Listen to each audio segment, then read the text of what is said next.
I will be discussing Sunnah as the second source of Sharia next to the Quran. I will be looking at the meaning of the term and some of the parallel expression like hadith, khabar and asar, a little bit of the history of the Sunnah as a source of Sharia, and then classification of the Sunnah from the viewpoint of subject matter and transmission. There is some discussion about forgery in hadith, and I begin with the meaning of the term Sunnah. Sunnah literally means a clear path, a beaten track. It also means an established precedent and normative practice, the normative exemplary practice of the Prophet. But as a word, it can also mean a good practice or a bad practice. It may be by an individual or by a community. The Arabs during the lifetime of the Prophet used to refer to the precedent of their forefathers as a source of their identity and pride. The opposite of Sunnah is Bid'ah. Bid'ah, a harmful innovation that is contrary to accepted precedent. Sunnah occurs in the Quran in singular and plural forms and 16 times in total, like the Sunnah of Allah, the Sunnah of the ancestors, and the plural Sunan, but it does not use, the Quran does not use the phrase the Sunnah of the Messenger of God, Sunnatul Nabi or Sunnatul Rasul.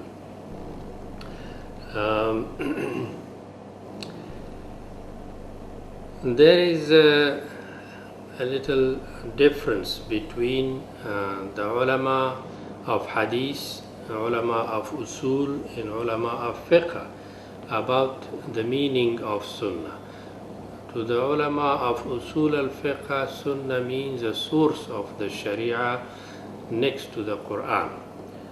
The ulama of hadith also include into this anything that is reported about the Prophet, including the manner he looked, the colors that he might have liked or disliked, even reports about him before he became Prophet. But the ulama of usul do not include the shama'il in personal, natural narratives and reports about the Prophet.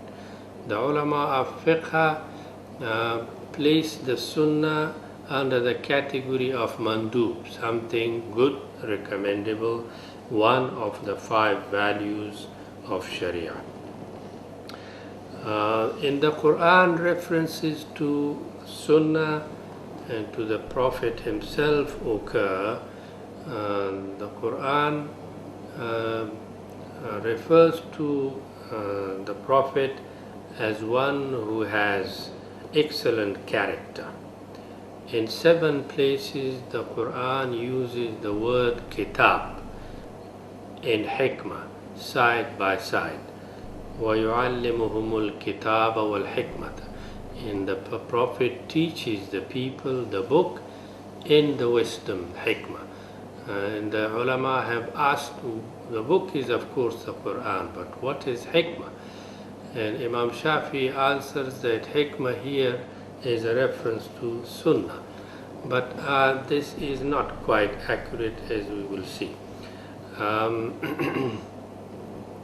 There are many Quranic references demanding obedience to the Prophet, sometimes next to Allah himself, sometimes independently. Obedience to the Prophet is a requirement, and there are many verses in the Quran. The Prophet himself has referred to his sunnah For example, the hadith of Muaz ibn Jabal, when he was going to the Yemen, the Prophet asked him what he would rely on. Firstly, he said, on the Quran, then on the Sunnah of the Prophet. There is a hadith, a saying of the Prophet himself, that I left among you two things. If you hold on to them, you shall not be misguided. That is the Book of God and my Sunnah. However, on the word, it seems that there is debate, some disagreement arisen as to the actual use of the word Sunnah when it found currency in its meaning as reference to the second source of Sharia. Writers have gone on record to say that toward the end of the 1st century or early 2nd century, Sunnah was established in this sense as a reference exclusively to the conduct of the Prophet and second source of the Sharia. But when you refer to this hadith I just quoted of the Muaz ibn Jabal and other, I think this is a weak argument that to say that the word had not been recognized in early times. Other parallel words that we need briefly to look at is hadith. Hadith is, carries the same meaning as Sunnah, except that Sunnah is the law that is carried by the hadith, the value that the hadith delivers. Hadith literally means speech. It refers to the speech of the Prophet, but it is the verbal or documented version of the Sunnah. The hadith, in other words, is the carrier of the Sunnah. The word speech, hadith, is a general word, and it used to be, the Arab used it in the same sense, but after the demise of the Prophet, the speech, he became the common theme of the public speech. So much so that after some time, hadith exclusively referred to the speech of the Prophet himself. Khabar is also a parallel word to Sunnah, and the ulama of Shia use it as a reference to hadith and Sunnah, not just of the Prophet himself, but also their own imams. Athar, on the other hand, refers to the precedent of the companions. And there is a great deal of convergence between Asar and Sunnah in Hadith, in view of the fact that the companions were the principal narrators and transmitters of the Sunnah of the Prophet. In Imam Malik's Al-Muwatta, for example, half of the hadith that he records actually are the precedent of the companions. Asar and hadith are converged, and he does not draw much of a distinction. To him, the companions were the carrier of the Sunnah. Sunnah, also sometimes the word is used in reference to the precedent of the rightly guided caliphs. There is even a hadith, alaykum bi sunnati wa sunnatu Abu Bakr wa Umar wa sunnatu khulafa rashidin min ba'di. You must follow my sunnah and the sunnah of the rightly guided caliphs after me.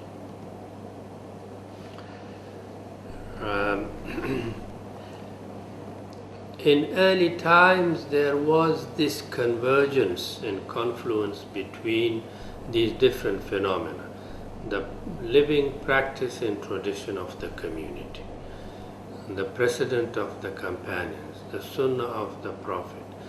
And when Imam Shafi came on the scene, he became the champion of the Sunnah, and he tried to establish the exclusive authority of the Sunnah above all else.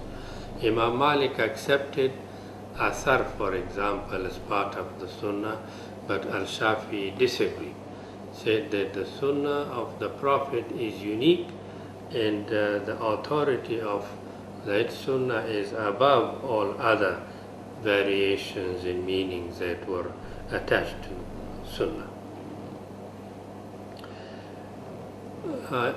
Is there any proof in the Quran to tell us that Sunnah is an authoritative source of the Sharia? There are many references in the Quran. For example, that he does not speak of his own desire. Whatever he speaks is divinely revealed to him. Surah 53, verse 3. Then I mentioned that in many places the Quran demands obedience to the Sunnah of the Prophet. And in one place, the text goes on to say that when he makes a decision, when he makes a judgment, it is a duty of the believers, men and women, to follow it, and to follow it willingly with submission. Then there is also after the demise of the Prophet, the Khulafa, the rightly guided caliphs, Abu Bakr and Umar, have gone on record on many occasions. They would ask the companions when they faced an issue whether there was any sunnah of the Prophet, any saying of the Prophet that they might have heard about that particular issue. The famous letter of Umar, the second caliph, the Risala of Umar, addresses the judges and governors and strongly urges them to follow the Quran and then the Sunnah of the Prophet in reference to issues and cases that they determine. Now we discussed the classification of the Sunnah, and there are different classifications. The Sunnah has been classified in many ways, depending on the purpose of classification and the viewpoint of the researcher. But the broad classification we will be looking at it is from the viewpoint of the subject matter and the chain of transmission, from the viewpoint of matan and from the viewpoint of isnad. From the viewpoint of subject matter, the Sunnah has been classified initially into three types: verbal Sunnah, actual Sunnah, and tacitly approved Sunnah. Sunnah qawliya, Sunnah fi'liya, Sunnah taqririya. The normative variety of these three is the verbal Sunnah. It is generally held that the words of the Prophet, should there be any conflict between words and actual conduct, it is the words that commands higher authority. The words of the verbal Sunnah are the principal variety of Sunnah. The hadith we quote, for example, of As-Sa'imat zakat, and livestock zakat is required in livestock. The actual Sunnah of the Prophet, there are many instructions. The Prophet has asked the people, the believers, to pray the way he actually prays himself, or to do the rituals of the Hajj the way I do. And the tacitly approved Sunnah or Sunnah taqririya, sometimes the companions did something and it came to the attention of the Prophet, and he did not disagree with it. Sometimes he showed sign of approval, then that became tacitly approved sunnah or sunnah taqririyah. And there are many examples that I have given. Were two companions, for example, went on a journey, and the time of prayer came. There was no water. They performed tayammum or dry ablution. Later, when they found water, one of them did the same prayer again, this time with proper ablution. And then they narrated this to the Prophet. He said, both of you were right. So this became part of the tacitly approved sunnah. The companions sometimes say that we used to do such and such when the Prophet was alive. Like Al-Khudri, Sayyid Al-Khudri said that we used to give a bowl full of dates as charity of fitr at the end of Ramadan. And this becomes part of the sunnah of the Prophet. Even though it is a statement of the companion, presumably because the companion would not say such a thing as of his own behest. That is elevated, becomes marfu in part of the sunnah.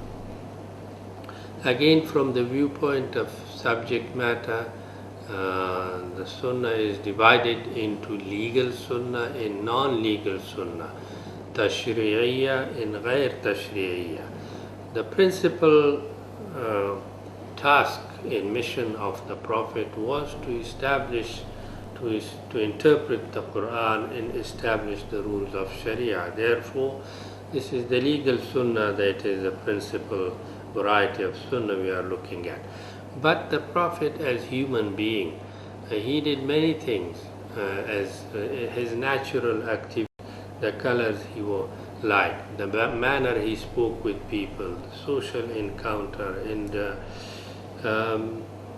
anything else. That does not necessarily bind his community that they follow him in every natural activity he might have done. Although there were some companions who were very pious. Abdullah ibn Umar used to follow the Prophet, and there is no objection to that, but that the ghair tashri'iyya does not establish the rule of Sharia, the rules of Sharia, and we are not bound by them. In matters of technical nature, like commerce, military tactics, and agriculture, there are instructions the Prophet has sometimes given. Those are also separate.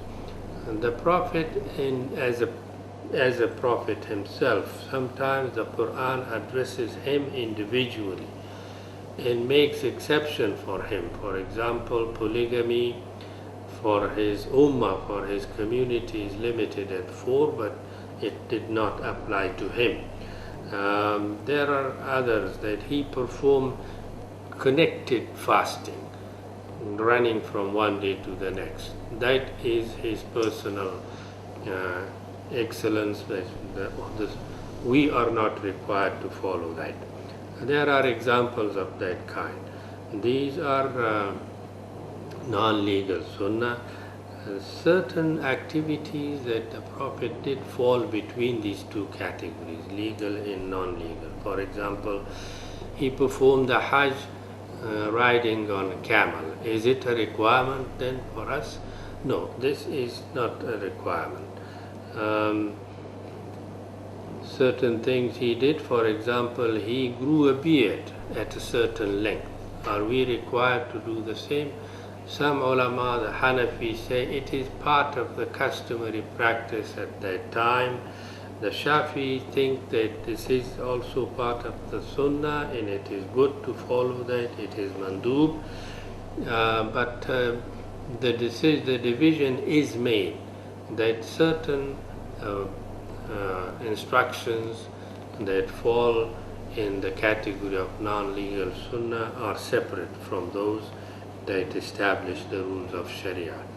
Then the Sunnah Tashri'iyya or legal Sunnah is the exemplary conduct of the Prophet pertaining to the rules of Sharia in this also occurs in three capacities.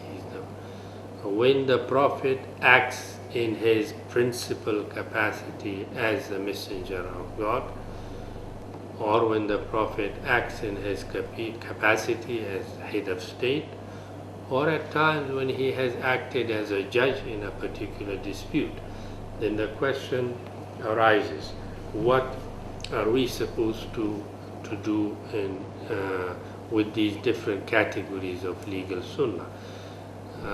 The first one, when the Prophet acts in his capacity as messenger of Allah, that establishes rules of Sharia independently, and we are not required to ask for permission of anyone else, government authority or judge or a learned person, to act on it. We can act on that directly. His instruction about the prayer, about the transactions and so on fall into this category, that they are independent of any permission for their practice. But when the Prophet acts in his capacity as head of state, that is understood to mean that when we act on such hadith or sunnah, we also require the permission of the head of state. For example, he has said, "Man qatala qatilan falahu salabu." One who kills his opponent in the battlefield may own his belonging. Whether this was uttered in his capacity as messenger of Allah or head of state, probably more likely the later, but it is possible in there that it could be the former. There is some disagreement. In another hadith we read, "Man ahya ardan maitatan falahu, fahiya lahu." One who reclaims barren land becomes its owner, belongs to him. Now, are we required to ask permission of the head of state for this or not? Many prominent imams and ulama have gone on record that this is a statement made in his capacity as messenger of God, and we can act on it independently. The Hanafis maintain that there is likelihood of conflict arising if everyone occupies a certain piece of land and so on, and therefore rules have developed that it is recommendable that government permission is obtained first before one acts on that hadith. Now, the consequences of this distinction, although not are quite significant, although this distinction is not very clearly drawn, nor is it very easy sometimes to make that distinction, but it is important that we know about this classification of sunnah.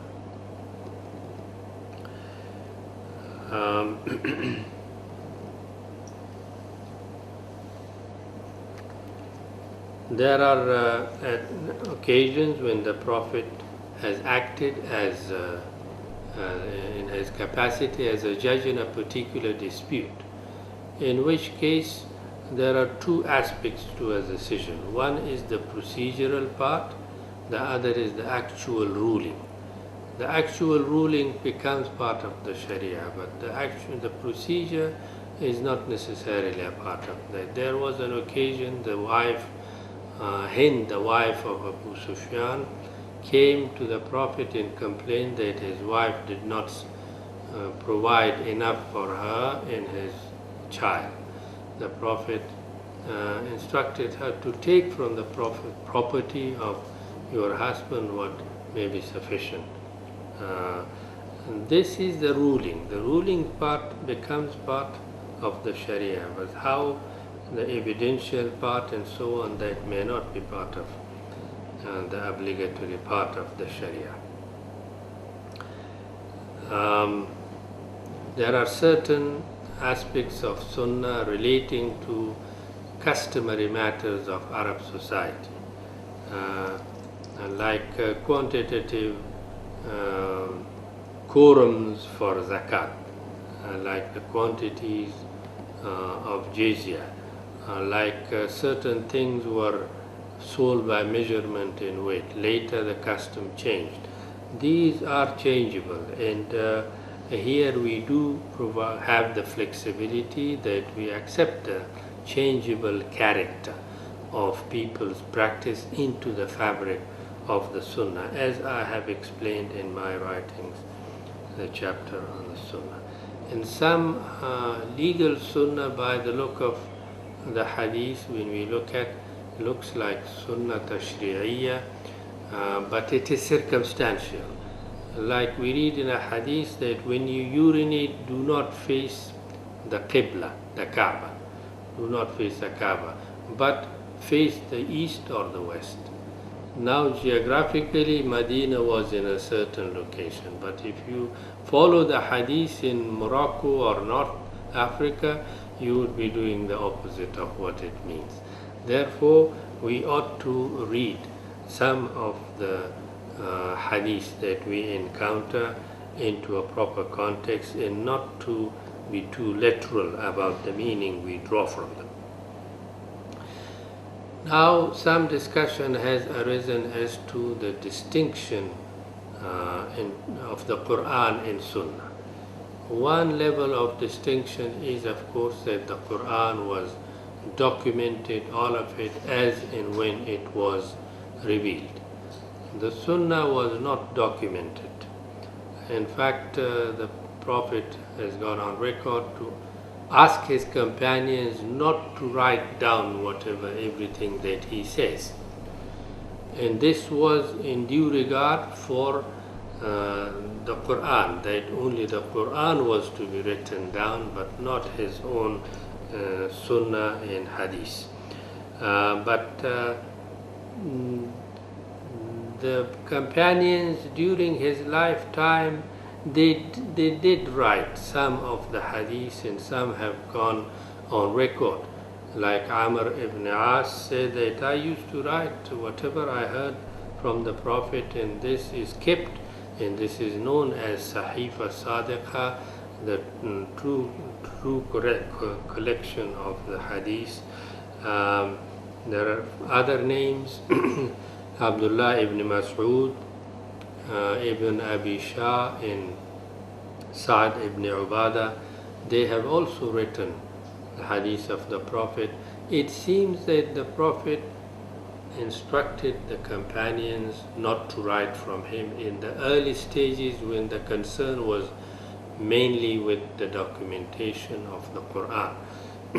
But in later stages, in the later years of Medina, when the Quran was mainly documented, then he also allowed his Sunnah to be written down. The companions used to commit the Quran to memory, but they did not do that with regard to the Sunnah, although they did memorize, but with regard to the Quran, they used to verify with one another the accuracy of the text. But this they did not do with regard to Sunnah.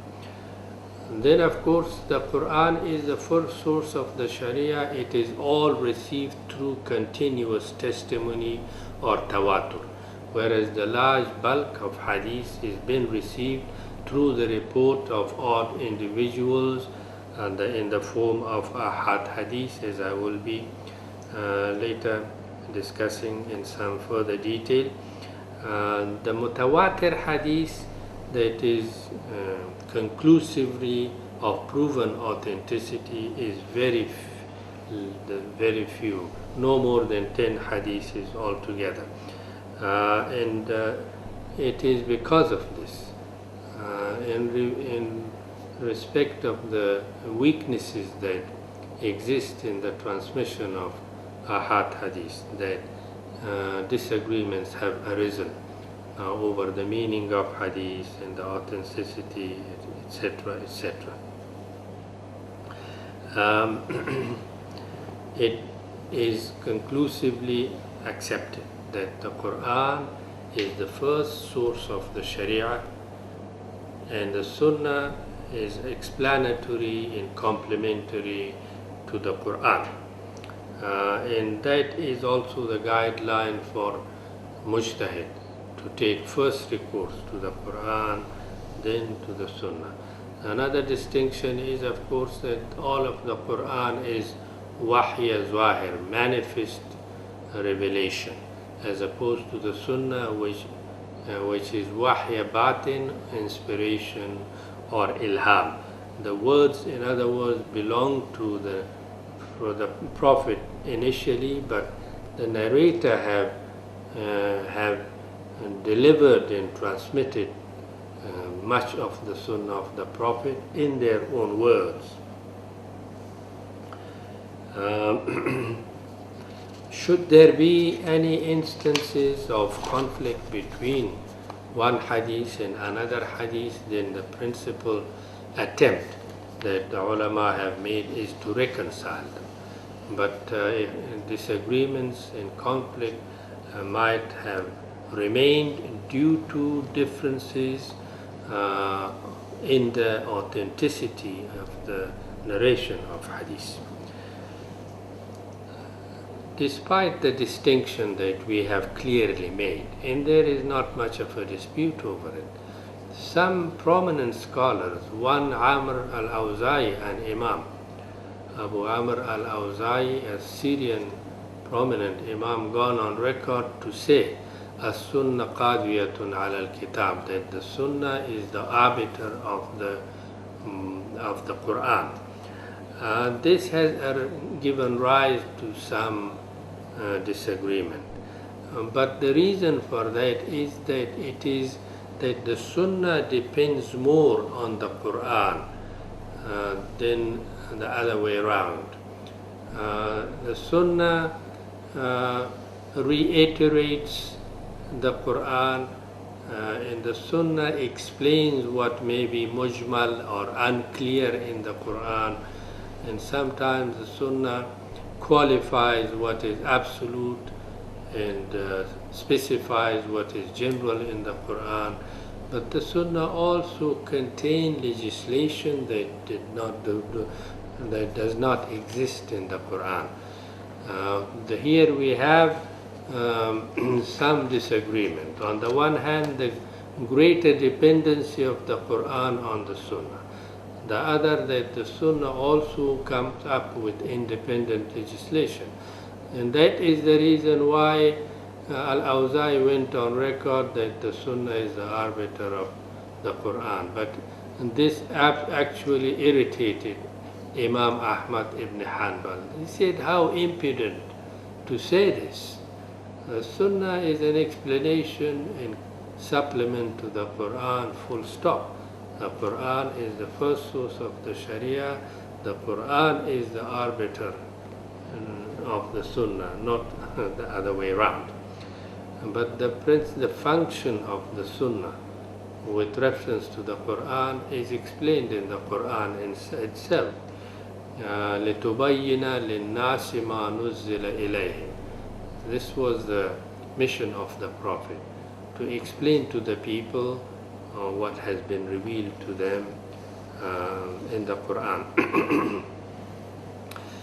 A subsidiary question has arisen whether Sunnah is an independent source or is it all of it supplementary to the Quran.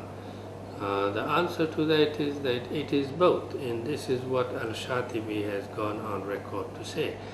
Simply because the Sunnah contains new legislation. I have given many instances in my book, the law of preemption or shufa, some of the rules pertaining to the marriage and divorce and zakat and the lawful and unlawful varieties of meat were only delivered by the Prophet, and nothing about it is found in the Quran. Yes, we do not dispute that the Quran does, that the Sunnah also provides new legislation. That does not, however, change the basic position that it is a supplementary to the Quran and it is a secondary source, but it is also an independent source of the Sharia in its own right. Next, we discuss the subject of distortion and forgery in hadith. Scholars have gone on record to say that no other branch of Islamic scholarship has witnessed so much forgery as the Sunnah. There are several collections, numerous volumes in the name of mawdu'at, fabricated hadith, where the ulama over the ages have separated fabricated hadith and placed them in separate collections. That by itself is proof of the existence of fabricated hadith. And there is some disagreement as to the history of this fabrication. When did it actually start? Some say it started as early as the time of Abu Bakr, and the wars of Ridda, for example, against the refusers of zakat. But the more correct time segment is the year 40 Hijrah. This is when disagreements between the followers of Ali and Muawiyah led to military confrontation between parts of the community, and theological differences and juristic differences between the Shia and the Khawarij. They became more serious, and some of them tried to establish the veracity of their own views in their own positions and doctrines. And the misguided among them, when they failed to find any true hadith, then they fabricated hadith in support of their own position. And the fabricated hadith occurs in different contexts. One is a personality cult, then praise of Ali and denunciation of Muawiyah, etc., etc. The heretics or Zanadiqa, they discredited Islam, and they said ridiculous things, saying looking at a beautiful face is ibadah. And one among them, Ibn Abi Awja, went on record to say he had fabricated 4,000 hadiths on the subject of halal and haram. This may be an exaggeration. It's not an easy task to fabricate that number of hadiths, but it may have been uttered for his subversive purposes.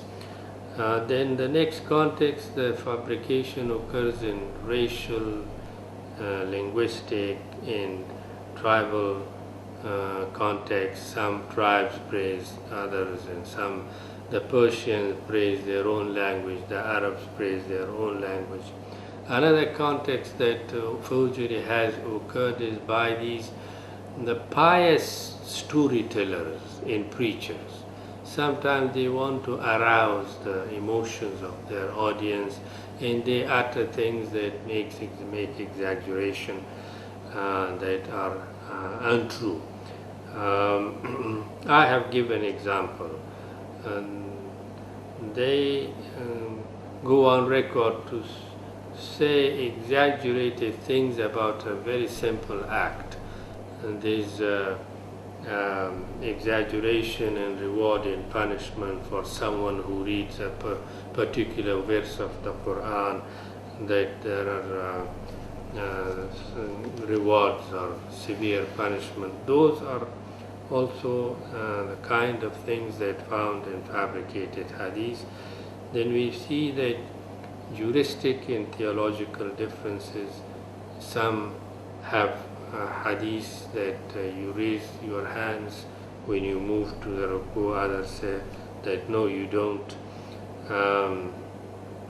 If someone says the Quran is the created word of God, his wife becomes divorced on him as of that time, and so on. These are ridiculous statements, but the ulama have isolated them.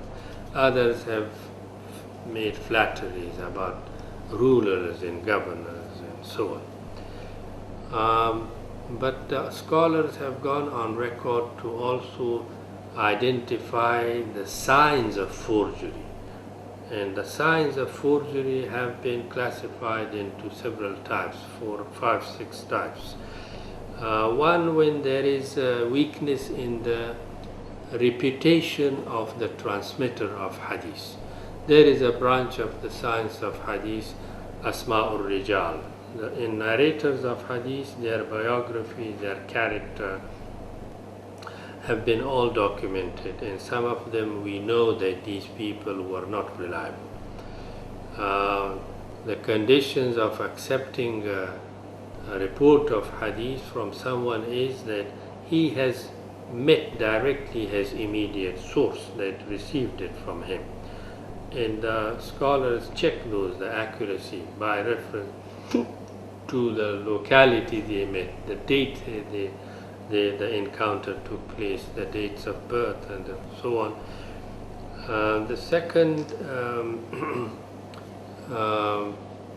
in the context of the subject matter, also forgery has occurred, and the signs of forgery are identified firstly by reference to the crudity of the language. The Prophet used language, dignified language. Sometimes you find fabricated hadith that brings the level so rapidly it becomes obvious. Another sign of forgery in hadith is when someone says something irrational, contrary to reason. For example, the Ark of Noah went round the Kaaba 7 times before they stopped. This is not possible, and it is forgery, obviously. Another sign of forgery is that when the hadith says something contrary to the Quran. It is said that the offspring of zina will not enter paradise for 7 generations down the line. This is against the Quran. No one is to be punished for the evil conduct of any other. Then another sign of forgery is that a hadith, a statement is found to be ahistorical. His history cannot confirm it. For example, someone says, I entered the public bathhouse in Medina and saw the Prophet wearing a wrapper. Some say, we know from history that public bathhouses did not exist in Medina during the lifetime of the Prophet. So it becomes a sign of forgery. Next, number 5 is when fanatic statements, theological and juristic fanaticism and praise of this mazhab or that individual or this individual, these are signs of forgeries. Then also another sign of forgery is that the statement of the Prophet is supposed to be known by a countless number of people, and only one person reports it. This is a sign of forgery. Like it's said that one who touches his private part must refresh his ablution. Ablution is broken. No one has practiced it, and it has. If that kind of hadith is authentic hadith, it would not be like that. Then lastly, the sign of forgery I already mentioned is when disproportionate, exaggerated punishment or reward is assigned to a minute kind of conduct. Uttering this word or that word would earn one paradise down the generations, and that kind of exaggerations. We now move on to the classification of hadith from the viewpoint of transmission. From the viewpoint of subject matter, we have classified and explained Here the hadith is classified into two main varieties: connected hadith, muttasil, with a connected chain of transmitters all the way to the Prophet, and disconnected hadith or ghair muttasil. The connected hadith is divided into three: mutawatir, proven by continuous testimony; in ahad, that solitary reports by odd individuals. In between, the Hanafis introduce an intermediate category, mashhur hadith, well-known hadith. Definition of the mutawatir is a report by indefinite number of people whose collusion upon fabricating a lie is inconceivable.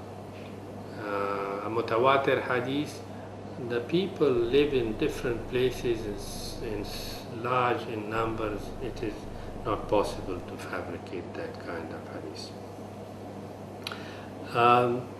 Mutawatir must fulfill certain requirements, and that is that the report must have been proven by through sense perception, not something axiomatic. If someone says sugar is sweet and it is reported by a large number of people, we cannot accept that. Through sense perception. A large number of people. What number?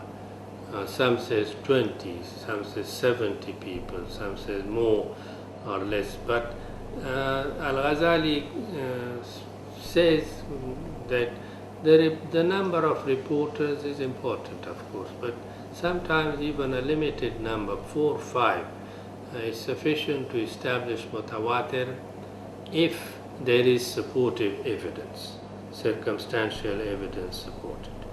It is not a requirement of mutawatir for the person to be an upright person, because the number is so large.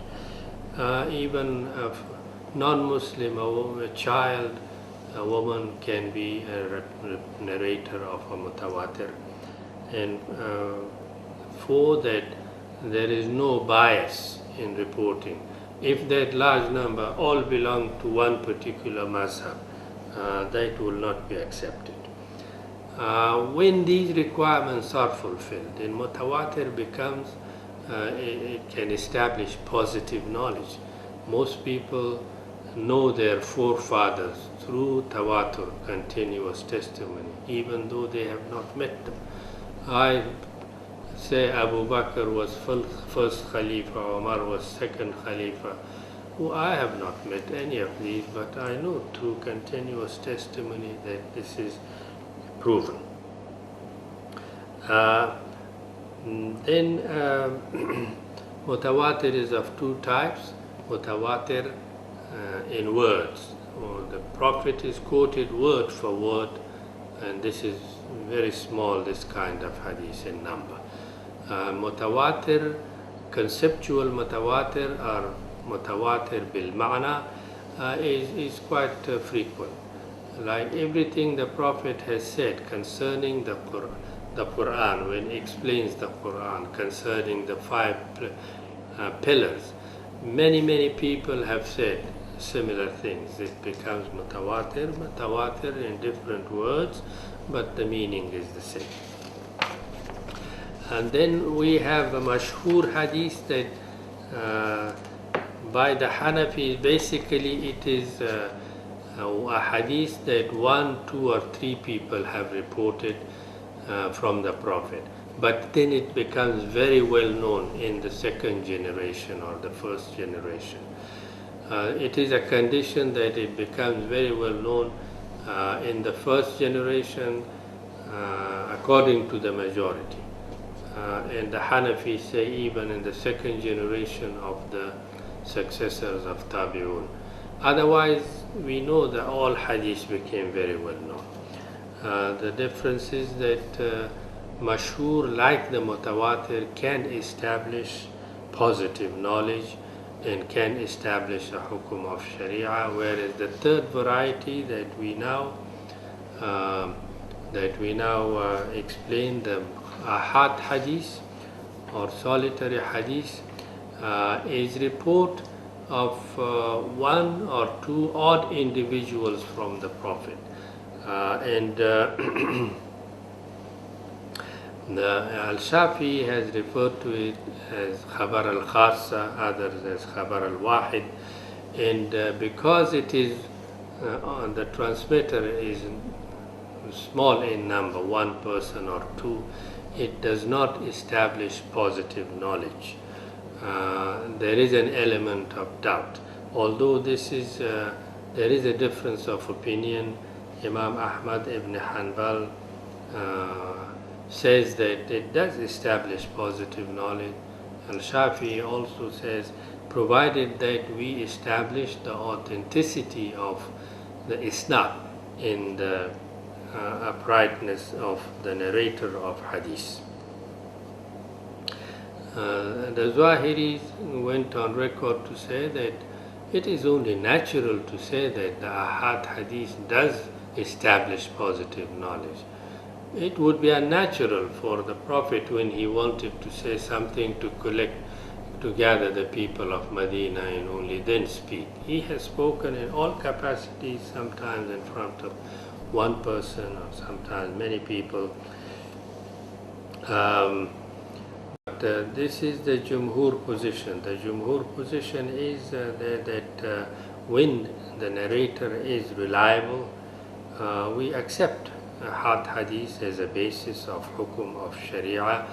And many companions after the lifetime of the Prophet, we know that they reported something from the Prophet. One individual has, Mughira ibn Shu'bah, said something about the portion of the grandmother to Umar al-Khattab, and he accepted it. And there were other examples, as I have explained. But as for the narration, the uprightness of the narrators of ahad hadith, there are several conditions that it must fulfill. First, that the transmitter of hadith is a competent person. Although a blind person, slave and woman, they are all included, but they must have possession of their faculties. Second is that the reporter was a Muslim during the time he reported the hadith. Although at the time he received the hadith, he may have not been a Muslim. But at the time of delivery, there were some companions who received certain hadith when they were, before they had embraced Islam.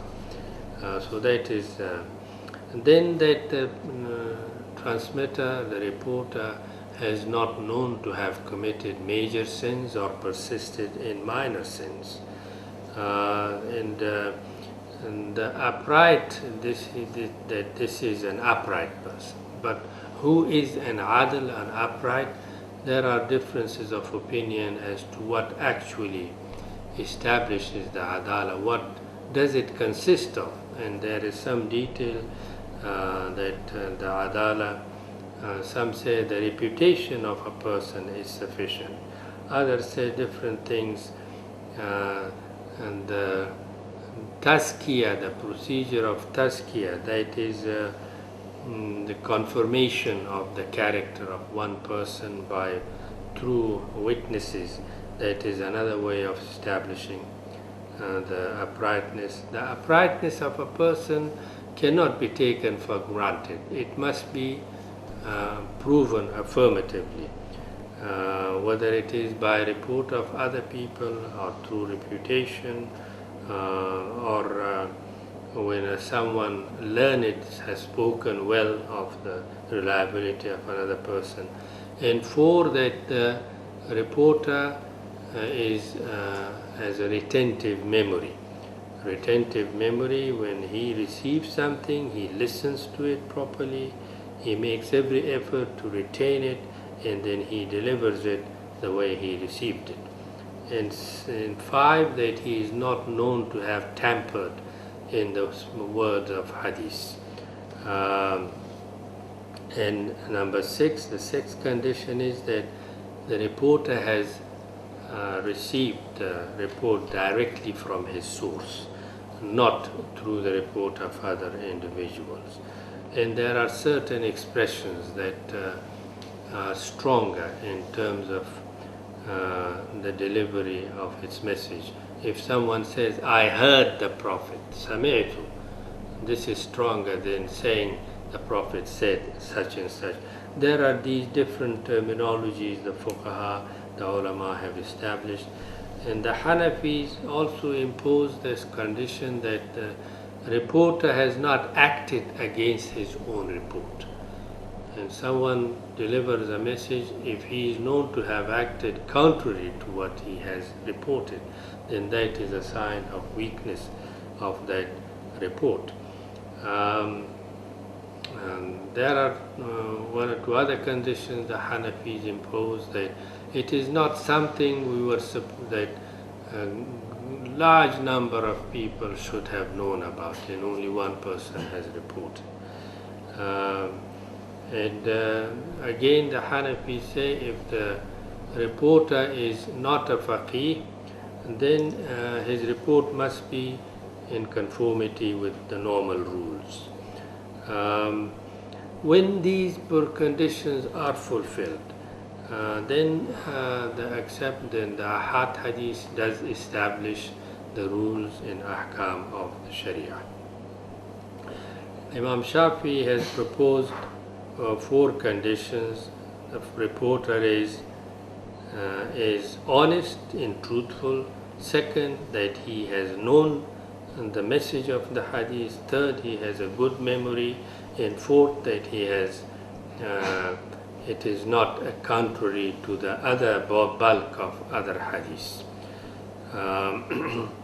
The 4 Imams of jurisprudence have accepted the Ahad Hadith, and they also accept that the fact that a great deal of the Hadith is delivered in the word of the transmitters and reporters themselves.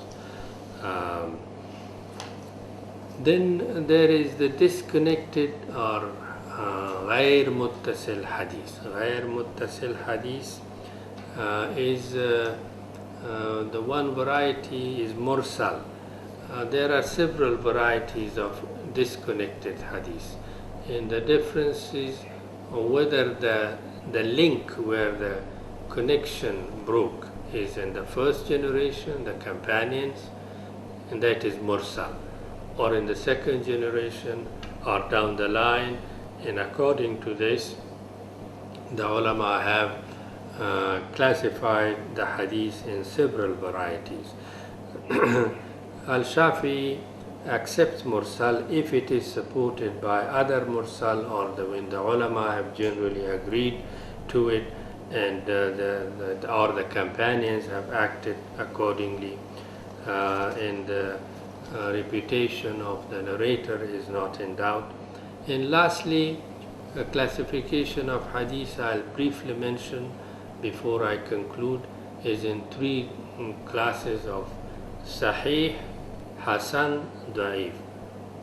Sound hadith, good hadith, and weak hadith. Basically, the ulama have divided the reporters of hadith into 10 classes from the viewpoint of their reliability and trustworthiness. The first 3 classes, when they report, this is authentic Sahih hadith. The next 4 categories establish Hasan hadith, and the rest is weak hadith and Zaif hadith. When we look at the authenticity of hadith, we look at the weakest link. Even if one element is weak, the whole of the hadith is disqualified. And according to the weakness where it actually occurs, these hadiths are also sub-classified into different categories. Thank you.